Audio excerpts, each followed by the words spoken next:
오늘의 정치권 이슈 살펴보겠습니다. 배종우 세한대 교수, 박정화 전 청와대 대변인 두 분과 함께합니다. 안녕하세요. 안녕하세요. 어서 오세요. 오늘도 LH공사 직원들의 투기 의혹 관련해서 얘기를 시작해 보겠습니다. 당정청, 문재인 대통령도 그렇고요. 오늘 정세균 총리도 그렇고 여당에서 김태년 원내대표도 그렇고요. 계속 이제 후반기 국정 운영에 이게 가장 큰 뇌관이 될 것 같다라는 느낌을 이런 반응들에서 지울 수가 없습니다. 진상조사를 철저히 강조를 하고 있는데 현재의 상황들 어떻게 진단하고 계십니까? 네, 말씀하신 대로 이 문제가 굉장히 중요한 문제죠. 국민의 영리를 건드린 그런 문제 아니겠습니까? 예. 특히 이제 최근에 부동산 시장이 폭등하면서 상대적인 박탈감에 국민들이 많이 시달리고 있는 그런 상황에서 이 공공주택 개발을 주도해야 될 LH 네. 공사의 임직원들이 투기 의혹을 지금 받고 있지 않습니까? 이제 국민들이 공분할 수밖에 없는 그런 상황인데 네. 이 문제가 말씀하신 대로 계속 사태가 커지고 또 심각해지면은 결국 이제 임기 1년밖에 남지 않았는데 문재인 정권의 임기 1년에 국정 운영 동력이 상실될 가능성이 굉장히 높아요. 예. 그렇게 되면 이제 레임덕까지 염려할 수밖에 없는 그런 상황이고 더더욱 지금 이제 4월 재보선 선거가 한 달 정도밖에 남지 않았지 않습니까? 네. 그 선거가 아시겠지만 이제 다음 내년 3월 9일 대선에 직결되는 선거거든요. 여기 이제 상당히 직격탄을 때릴 수밖에 없기 때문에 민감할 수밖에 없고요. 그렇게 되면 이제 이 문제가 내년 대선까지 연결될 수밖에 없거든요. 그래서 지금 문재인 대통령께서 민주당 김태년 지금 이제 권한대행이 됐죠, 대표. 원내대표단을 초청을 해서 노고를 격려하는 그런 자리예요. 그런 자리에서도 계속해서 지금 LH 사태에 대해서 초강경 발언을 내놓고 있습니다. 예. 발본색원해라. 그리고 공정과 신뢰를 깨뜨리는 그런 행위다. 라면서 이제 철저하게 대책을 강구를 했고요. 구체적으로 세 가지를 요구를 했어요. 첫 번째로는 좀 재발 방지책을 좀 마련해 달라. 그리고 부동산 거래가 좀 투명하게 이루어질 수 있도록 좀 높여달라. 그리고 세 번째는 역시 이제 공급 대책에 차질이 없도록 해달라. 이 세 네. 가지를 당정 간의 긴밀한 협력을 통해서 마련해 줄 것을 당부를 했습니다. 말씀하신 것처럼 공개석상에서 문 대통령이 이렇게 심각성을 언급한 건 이번이 처음이었습니다. 그만큼 좀 상황에 어떤 위중함을 느꼈다는 걸까요? 지금 전 임기 1년 딱 남았잖아요. 더 내려갈 길밖에 없는 상황에서 좀 결정적인 문제가 생긴 거예요. 그러니까 현 정부, 문재인 정부의 근간이라고 할 수 있는 공정에 대한 이 기본적인 그 뿌리째 흔들리는 신뢰 훼손이 좀 생긴 문제고, 심지어는 그러다 보니까 영혼마저 털렸다라는 단어까지도 나올 정도로 심각한 상황이기 때문에 이 건을 여하히 넘어가느냐에 따라서 불가피 숙명적으로 올 수밖에 없는 레임덕이라는 게 빨리 오느냐 아니면 천천히 오느냐라고 볼 수 있는데요. 저는 두 가지 점이 좀 아쉬운 것 같아요. 첫째 하나는 가장 큰 피해를 볼 수밖에 없는 거는 실수요자인데, 지금 보면은 그냥 보여주기식, 헐리우드 액션식 선거를 앞두고 굉장히 급하게 대책을 내놓는 듯 합니다만은 실질적인 성과가 나올 수 있는 그런 대책은 없어요. 빨리 국민이 원하는 바 아니면 야당이 요구하는 바보다도 훨씬 더 많은 대책과 조사 수사를 통해서 신뢰를 회복해야 이 다음 공급 대책이 활성화될 수 있고 제대로 갈 수 있는데, 그 건을 배제한 채 우선 지금 급한 대로 주문을 쏟아내는 듯한 정부도 그렇고 민주당도 그렇고, 그래서 이게 근본적으로 지금 훼손되고 있는 부동산 정책에 대해서 제대로 잡힐 수 있는 건가라는 생각이 우선 하나 들고요. 두 번째는 또 아쉬운 게, 사실은 오늘 대통령이 저렇게 말씀하신 게 민주당 원내대표단과 만나서 할 얘기인가?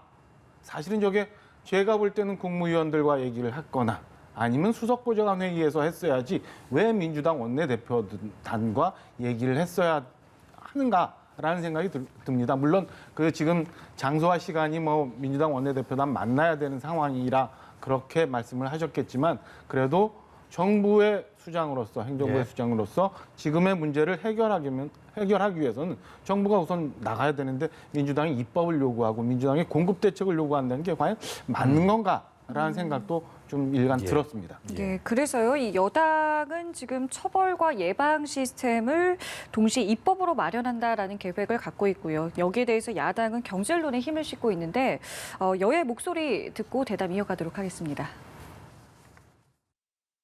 우원 입법, 정부 발표 대책, 시민사회와 학계의 의견 등을 종합한 정밀한 입법과 정책을 마련하겠습니다. 이해충돌 방지법, 공직자윤리법과 국회법 개정안 등의 법안도 함께 총괄하게 될 것입니다. 부패 근절의 핵심은 다시는 투기를 꿈꿀 수 없도록 빈틈없는 시스템을 만드는 것입니다. 국민의 눈높이에 모자람이 없도록 부패 근절 입법에 최선을 다하겠다는 말씀을 드립니다. 이상입니다. 이 문제의 심각성을 제대로 인식하지 못한 채 우연히 땅을 샀더니 우연히 그 지역이 신도시 지역이 됐다는 정말 이해할 수 없는 그런 언급을 하고 있고, 국정조사 요구는 이제 민심이 뒷받침되면 민주당이 받지 않을 수 없을 겁니다. 4월 7일 서울시장, 부산시장 재보궐선거가 있고 지금 민심이 온통 들끓고 있지 않습니까? 그래서 아무리 우리 국민의힘이 숫자가 적고 자신들이 결정할 수 있다고 하지만은 민심이 용납하지 않으면 아마 받지 않을까 이런. 네, 여야 목소리 들어왔습니다. 여당은 일단은 투기 방지 3법으로 좀 이 문제를 좀 진화하려고 하는 모습인데요. 다만 이 법을 만든다고 모든 게 해결되겠느냐라는 이제 일각의 시선도 있습니다. 어떻게 좀 진행될 거라 보세요?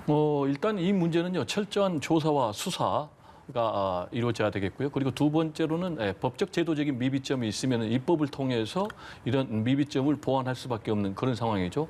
그래서 조사 수사와 관련해서는 지금 검경이 협력해서 하기로 한 방향은 맞는 것 같고요.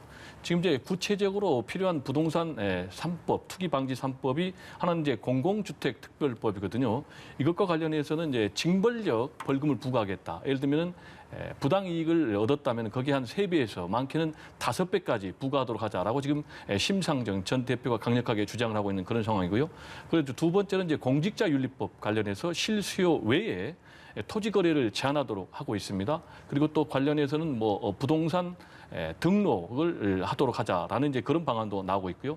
이제 마지막으로는 세 번째가 이해충돌 방지법인데, 이해충돌 방지법 같은 경우는 지금 계속해서 표류하고 있는 거거든요. 20대, 21대, 19대 이 부분이 좀 빨리 입법을 통해서 지금까지 이루어지고 있는 이 신도시 투기 관련해서 LH. 근데 이 문제가 1기에도 있었고 2기에 신도시 할 때도 계속해서 있거든요.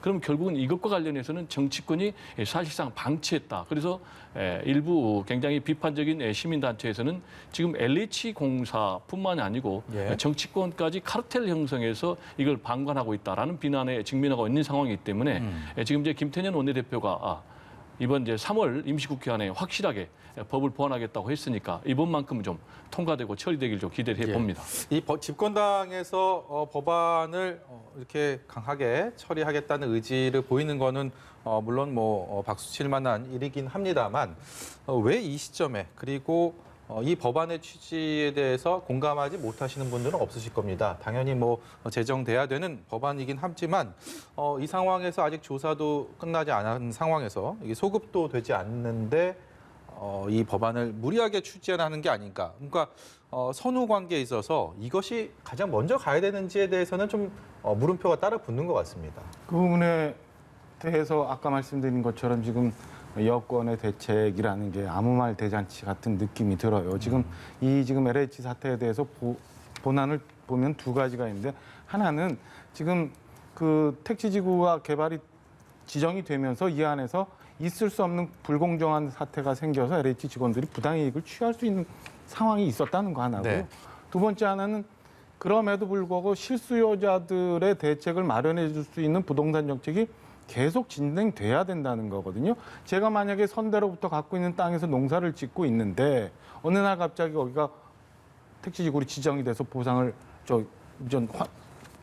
국가에 좀 내놔야 돼요. 근데 저는 그 보상이 마음에 안 들어서 수용을 원하지 않는다면, 이런 현상이 지금 전국적으로 계속 생긴다면 누가 어떻게 택지지구를 만들어서 실소유자들에게 택지를 공급할 수 있겠어요? 저는 지금 이 두 번째 정부의 신뢰를 받는 게 우선 정부가 해야 될 일인데 현재 지금 여권이 얘기하는 거는 막 입법을 추구한다, 지금 뭐 조사를 한다, 뭐 강제수사도 이미 일주일이나 지나고 난 다음에 한다 하면서 그냥 흘러가는 듯한 느낌이에요. 그러니까 근원적으로 부동산 대책을 제대로 세우고 그다음에 부조리가 있었다면 그걸 속아내고자라는 의지보다는 예. 4월 초에 있을 재보궐선거에 앞둬서 정부가 굉장히 무언가를 하고 있다. 이걸 엄청나게 지금 처리해 보겠다라는 그냥 생색내기 쇼만 하고 있는 것 아닌가라는 생각에 더 안타까운 마음이 계속 더 듭니다. 이 예. 고비를 저는 슬기롭게 좀 판단해서 넘어가 주기를 바라는데 예. 여전히 잘못 가고 있는 듯한 느낌을 받아요. 근데 제가 볼 때 우리 박정하 대변인께서는요, 계속해서 지금 정부에서 보여주고 있는 조사와 수사 움직임,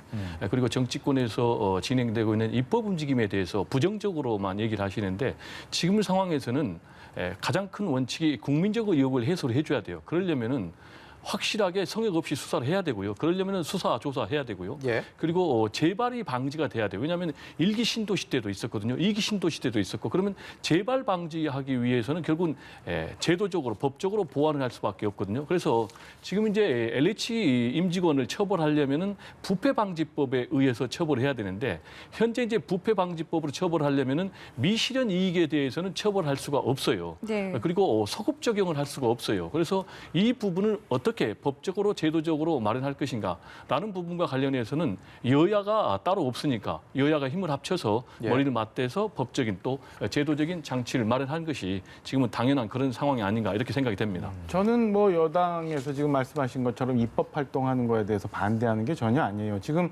순서를 제대로 따지다 보면 말씀하신 것처럼 실태를 정확하게 파악하고 난 다음에 그게 갖고 올 부작용이 어떻게 되는지 예. 그래서 그걸 제거해내서 정부 정책의 신뢰를 회복해야 되는데 저는 입법 활동이라는 건 지금 사후 약방문격이거든요. 그건 그대로 진행을 하되 진짜 중요한 거는 지금 어떤 상황에 처해 있는지 예. 어떻게 잘못돼 있기 때문에 그럼 앞으로는 어떻게 해야 되는지 이걸 봐야 되는데 네. 벌써 정부 여당에서는 뭐 검찰은 배제하고 감사원은 배제하고 야당이 요구하는 국정조사 못 받겠다고 이렇게 갖고는 어떻게 실태가 제대로 나오겠느냐 이런 말씀을 드리는 겁니다. 예. 정보대사가 미국에서 협상을 하고 와서 지금 자가격리 중이라서 저희가 지금 발표 내용을 저 형식으로 봤는데 이전보다 한 13.9% 인상이 됐는데 향후 2025년까지 이 인상률을 적용한다는 것이 이번 발표의 핵심이고요. 앞서서 전임의 트럼프 행정부랑은 7차례 정도 협상을 했는데 그때 너무 과도하게 요구를 해서 결국은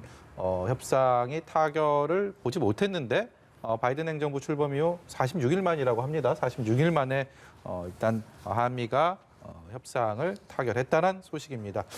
먼저 배종호 교수께서 이 짤막하게 이 협상 타결 소식에 대한 논평을 좀 듣고 싶습니다. 네, 저는 사필 규정이라고 봅니다. 트럼프 행정부 시절에도 한미 방위비 분담금 협상과 관련해서 실무자들은 13%까지 잠정 타결이 됐었어요. 그런데 이제 트럼프 대통령이 전 대통령이죠. 의기장을 놓는 바람에 결국 이제 이게 협상이 타결이 안 됐는데 네.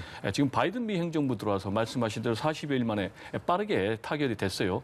0.9%포인트 늘어가지고 13.9%가 늘어났는데 그리고 6년간 이게 진행이 되는데 이것은 결국 이제 바이든 미 대통령이 동맹을 굉장히 중요시하겠다. 네. 특히 이제 한국과 미국 동맹 그리고 한국과 일본 동맹 그래서 한미일 삼각 협력을 통해서 대중국 포위 전략을 나가겠다라는 이제 그런 차원에서 이렇게 공정하고 합리적인 그런 방위비 분담금 협상이 타결된 것이 아닌가 이렇게 분석이 됩니다. 예.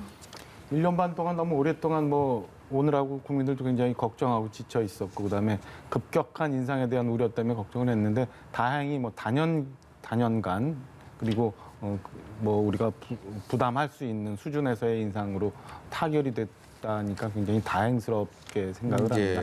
이번 일 계기로 이제 우리도 이제 동북아에서의 안정적인 평화를 위해서 한미 동맹의 의의가 어떻게 돼야 되는지 어떤 식으로 발전해 나가야 되는지에 대해서 한번 다시 생각해보는 그런 계기가 됐으면 하는 바람입니다. 예. 네. LH 투기 의혹 관련해서 저희가 얘기하고 있었는데요. 이 말씀 한번 꼭 여쭤보고 싶습니다. 이게 변창흠 국토부 장관의 거취를 놓고 여야 정치권의 목소리는 많이 다릅니다. 그런데 어제 국토교통위에서는 야당 의원들뿐만 아니라 여당 의원들의 뭐 눈빛이나 이런 것도 곱지가 않았고 실제로 뭐 민주당 내에서 뭐 경질 요구를 하는 움직임도 있다고 합니다. 근데 오늘 분명한 것은 공식적으로는 선긋기를 했어요. 경질 이 움직임에 대해서 일부 언론에서는 민주당 내에서 경질을 요구하고 있다라는 보도도 있었는데 조선일보 보도죠. 예, 거기서 선은 걷는데요. 네. 이 전 장관의 거취 이 부분에 대해서 어떻게 봐야 되겠습니까? 상당히 좀 유동적이라고 봐야 돼요. 앞으로 수사 결과가 중요한 변곡점이 될 것으로 보이고요. 지금 이 문제와 관련해서 여권 또 청와대 입장은 분명합니다. 만약에 변창흠 장관이 낙마할 경우에는 현재 추진하고 있는 변창흠표 주택 공급 정책이 표류할 수밖에 없거든요. 예. 그래서 이 문제와 관련해서 문재인 대통령의 입장을 정확하게 정했어요. 투 트랙으로. 그게 뭐냐면 하나는 부동산 투기 의혹과 관련해서 수사는 수사대로 그리고 주택 공급은 공급대로 차질 없이 안정적으로 속도감 갖고 하라 이렇게 정해졌고 이와 관련해서 지금 정세균 총리도 선을 확실히 그었고 그리고 김태년 원내대표도 경질과 관련해서는 선을 그었거든요. 그래서 제가 볼 때는 뭐 이런 기조는 변함이 없을 것 같고요. 당분간은. 네. 예. 그러나 이제 중요한 것은 아까 말씀드린 대로 1차 수사 결과가 나왔는데 만약에 감당할 수 없을 만큼 특히 이 조사 수사 결과에 이 변창흠 장관이 연루돼 있거나 또는 책임을 져야 될 부분이 나온다거나 그럴 경우에는 여권도 어쩔 수 없이 예. 경질의 목소리가 나올 수밖에 없는 그런 상황이 아닌가 이렇게 생각이 됩니다. 예. 단순히 정치 공세 입장이 아니라 이 사건을 잘 마무리하기 위해서라도 저는 빨리 손절을 해야 되는 게 맞다고 봅니다. 첫째 하나는 변창흠 장관이 지금 LH 사태가 생길 당시에 LH 사장이었어요. 관리 책임에서 결코 자유로울 수가 없어요. 이후에 더욱 문제되는 본인의 인식에 대한 말들이 많았어요. 이건 뭐 일부 직원의 일탈이다 혹은 개발 정보를 모르고 투자를 했던 것이다라고 국회에서까지도 대답을 하거든요. 답변을 하거든요. 그럼 지금 이뤄지고 있는 국토부 중심의 셀프 조사가 과연 얼마만큼 실효성이 있느냐 이런 의문까지도 나가기 때문에 저는 이거를 빨리 단절을 하고 새로운 신뢰를 회복하기 위해서라도 저는 정부 여당의 이 건에 대해서는 결단을 해야 된다고 보고 오늘 사실은 저는 뭐 민주당 원내대표된 마침 예. 대통령과 오찬이 있어서 혹시 거기서 무슨 일이 있지 않을까 뭐 민주당 내에서 건의가 있지 않을까라고 예상을 했었습니다. 뭐 그런 일은 없었던 걸로 되고 아마 봉합이 되는 것 같아요. 근데 저는 사태 수습을 위해서 저는 변창흠 장관이 계속 있는 한 국민들의 분노를 쉽게 네. 가라앉히기는 어려울 거다라고 예. 판단을 합니다. 네, 시간이 그렇게 많지 않아서요. 재보궐선거 얘기 짤막하게 좀 여쭤봐야 될 것 같습니다. 민주당 쪽 먼저 얘기를 할까 싶은데 서울시장 박영선 후보, 민주당 후보 같은 경우에 최근에 이제 뭐 굉장히 녹록지 않다라는 위기감을 느껴서인지 요 하루 이틀 사이에 굉장히 공세, 야권 후보에 대한 공세가 심해지고 있고요. 공세 모드로 전환됐다라는 얘기들이 많이 하더라고요. 또 한 가지는 단일화 협상 역시도 그동안 당에다 일임을 했다가 이제는 본인이 직접 팔을 걷어붙이고 좀 속도를 내려는 모습들을 보이고 있습니다. 저희가 이 건에 대해서는 두 분께 좀 반대로 질문을 드릴게요. 좀 거리감을 두고 어떻게 보고 계시는지. 좋네요. 예. 일단 원래는 정상적으로 가면 아마 민주당에서는 빨리 단일화 문제도 정리가 되고 난 다음에 정책 선거로 전환하고자 했을 거예요. 그러니까 야권에서는 뭐 단일화 논란으로 계속 그 국민들 관심을 끌고 가는데 여권에서는 빨리 정책 선거로 전환을 해야 되는데 그게 쉽지 않은 상황으로 자꾸 가고 있고 네. 그다음에 말씀하신 것처럼 최근 여론조사나 이 시민들의 반응이 LH 사건을 기화로 해서 여러 가지 변화가 있기 때문에 좀 공세 모드로 전환이 되고 오세훈 후보, 안철수 후보 모두 가기 형식으로 가고 있는데 아마 박영선 후보가 좀 급해지는 것 같아요. 그래서 조급하다. 향후 당분간 이런 공세 모드가 계속되면서 좀 진흙탕 선거의 양상으로 흘러가지 않을까라는 아쉬운 전망도 좀 듭니다. 예. 어떻게 좀 보시는지요? 국민의힘에 대해서요, 아니면 민주당에 대해서요? 국민의힘의 질문을 지금 드리겠습니다. 민주당에 대해서 국민의힘 단일화는 상당히 또 상황이 바뀌었어요. 네. 왜냐하면 오세훈 후보의 지지율이 상당히 상승세로 돌고 있거든요. 예. 그래서 만약에 이 추세가 계속되면은 데드크로스 넘어가지고 안철수 후보를 이길 가능성이 있다라는 전망도 나오고 있고 지금 국민의힘에서는 상당히 그런 기대감이 높아지고 있어요. 지금도 컨벤션 효과가 이어지고 있다 이렇게 보시는 겁니까? 그렇습니다. 그러다 보니까 오히려 두 사람의 단일화는 더 어려워질 것이다라는 얘기가 있어요. 삿바싸움, 신경전이 네. 굉장히 치열해지니까 이제 세 가지 쟁점이 남아 있어요. 시기.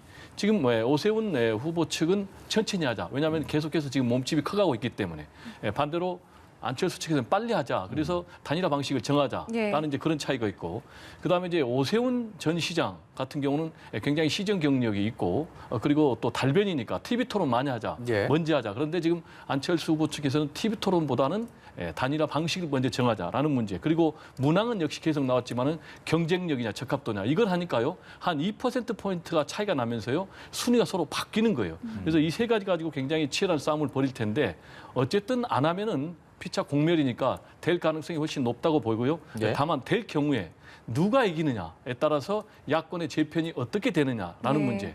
그리고 김종인 비대위원장의 정치 생명, 예. 안철수 후보의 정치 생명, 그리고 더 나아가서는 윤석열 전 검찰총장의 거취, 그리고 또 정치 생명까지도 다 연동이 돼 있는 그런 예. 상황으로 전망이 됩니다. 예, 4월 7일 열릴 그 투표함에 정말 많은 것이 걸려 있다는 말씀이십니다. 오늘 말씀 여기까지 듣도록 하겠습니다. 지금까지 배종호 세한대 교수, 박정화 전 청와대 대변인이었습니다. 고맙습니다. 네, 감사합니다. 감사합니다.